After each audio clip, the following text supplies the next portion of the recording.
My name is Evelyn Parker, and I'm 58 years old. For 3 decades, I worked as a software engineer before retiring early to focus on what truly fascinated me: emerging technologies.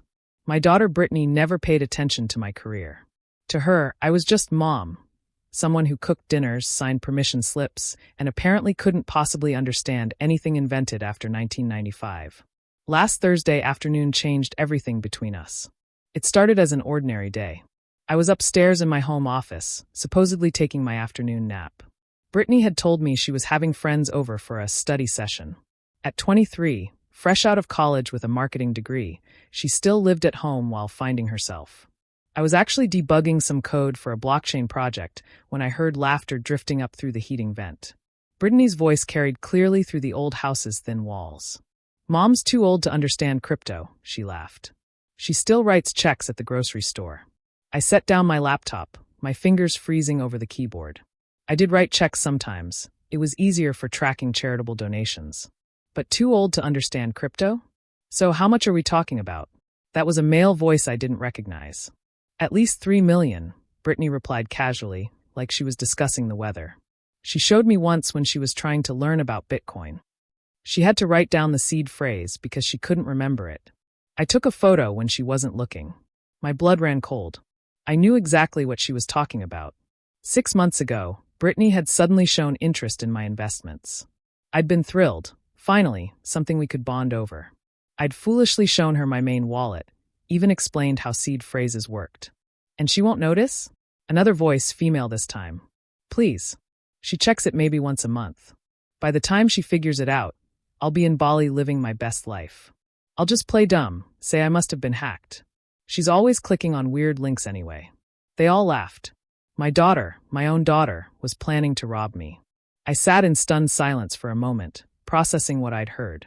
Then cold clarity washed over me. I opened my laptop and got to work.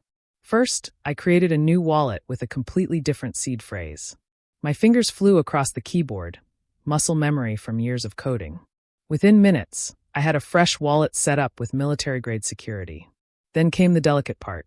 I initiated a transfer of everything, all $3.2 million worth of various cryptocurrencies, to the new wallet. My hands were steady despite the betrayal burning in my chest. This wasn't about emotion anymore. This was about protecting what I'd spent years building. The transfer would take some time to complete.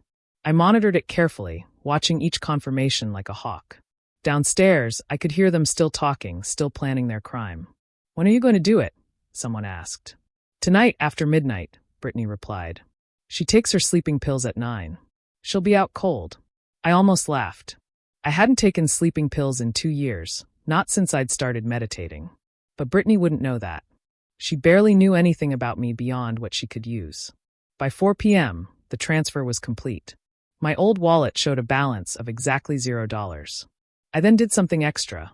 I set up monitoring alerts on the old wallet. Any attempt to access it would immediately notify me.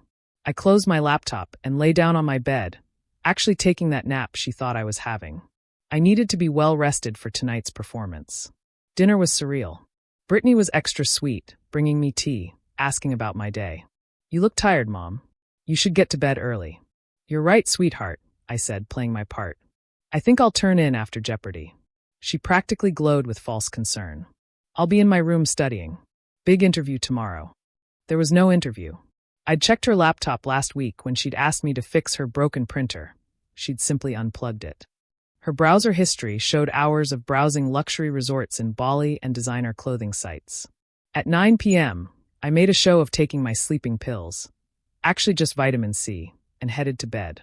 I lay in the dark, phone in hand, waiting. At 11:47 p.m., my phone buzzed. Someone was attempting to access the old wallet. At 11:52 p.m., another attempt. At 11:58 p.m., 3 rapid attempts in succession. At 12:03 a.m., my phone rang. Brittany's name lit up the screen. "Mom." Her voice was high, panicked. "Mom, are you awake?" I let my voice sound groggy. "Brittany? What's wrong, honey?" I think something's wrong with your crypto thing. I was just checking. You showed me how, remember? To make sure it was safe? And it says there's nothing there." "What?" I sat up, injecting alarm into my voice. "That's impossible. Let me check." I made appropriate gasping sounds as I discovered the empty wallet. Oh my God, Brittany. It's all gone. Everything's gone. This can't be happening, she whispered, and for the first time, I heard real fear in her voice. Not fear for me, but for her plans crumbling. I need to call the police, I said. And the FBI. Crypto theft is a federal crime. They can trace blockchain transactions. No, she said quickly. I mean, shouldn't we check everything first? Maybe it's just a glitch. You're right, I agreed. Come to my room. Bring your laptop. We need to document everything for the authorities. She appeared in my doorway minutes later, pale and shaking. Her laptop was clutched to her chest like a life preserver. Show me exactly what you did, I said, turning on my bedside lamp. She sat on my bed, fingers trembling as she typed. I wanted to check on your investment. At midnight, I couldn't sleep. I was worried after all those hack stories on the news. I watched her try the seed phrase again and again, each attempt more desperate than the last.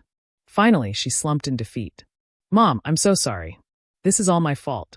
I should have been more careful. Stop, I said quietly. She looked up at me, tears streaming down her face. They might have moved me if I hadn't known they were for herself, not me. I heard everything, Brittany. The color drained from her face entirely. What? What are you talking about? Mom's too old to understand crypto, I quoted. Ring any bells? She opened her mouth, closed it, opened it again. I didn't. That's not. I've been coding since before you were born, I continued calmly. I've been investing in cryptocurrency since 2013. I've written 3 white papers on blockchain technology under a pseudonym.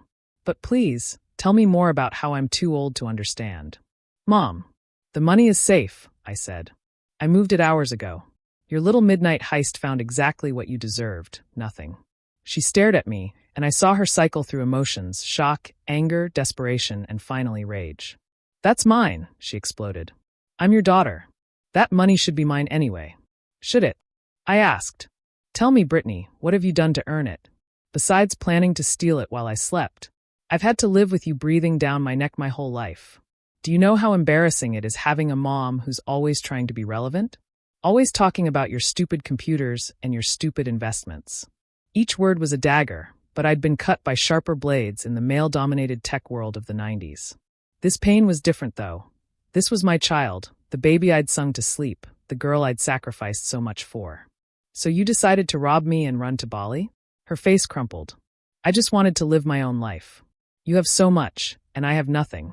It's not fair. You have a college degree I paid for, I said. No student loans. A roof over your head. Food in your belly. A mother who loved you enough to show you her investments because she thought you were finally interested in connecting with her. I didn't mean. Get out. What? Pack your things and get out of my house. You have 1 hour. Mom, please, I'm sorry. No, you're not. You're sorry you got caught. There's a difference.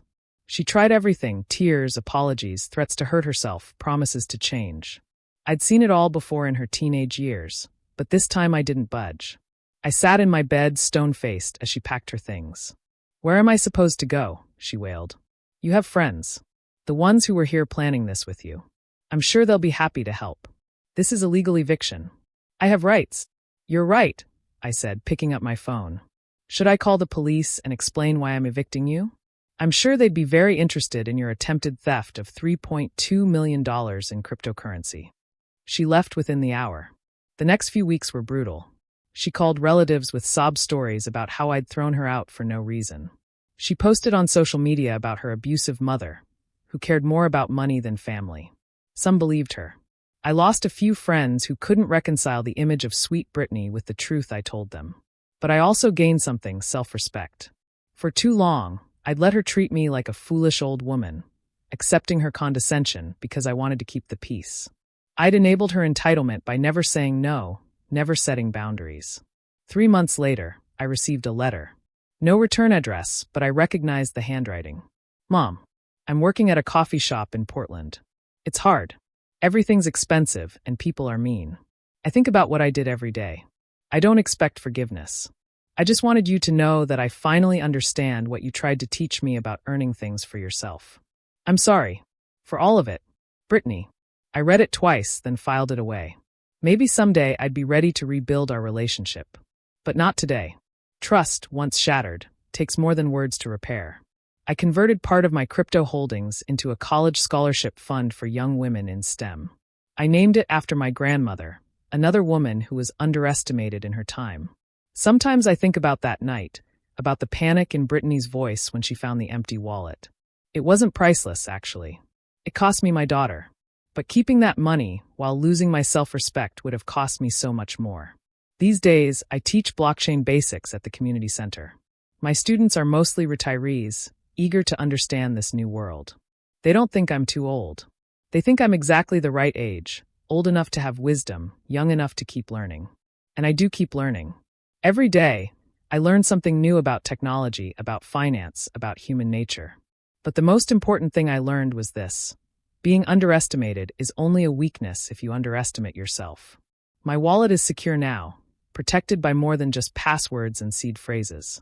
It's protected by boundaries, self-respect, and the hard-won knowledge that love doesn't mean letting someone rob you blind, literally or figuratively. Brittany was right about one thing, though. I am always trying to be relevant. Not because I'm desperate to seem young, but because relevance isn't about age. It's about refusing to stop growing, learning, and protecting what's yours. And what's mine? It's not just cryptocurrency. It's my dignity. And that's something no one can steal, no matter what seed phrase they think they have.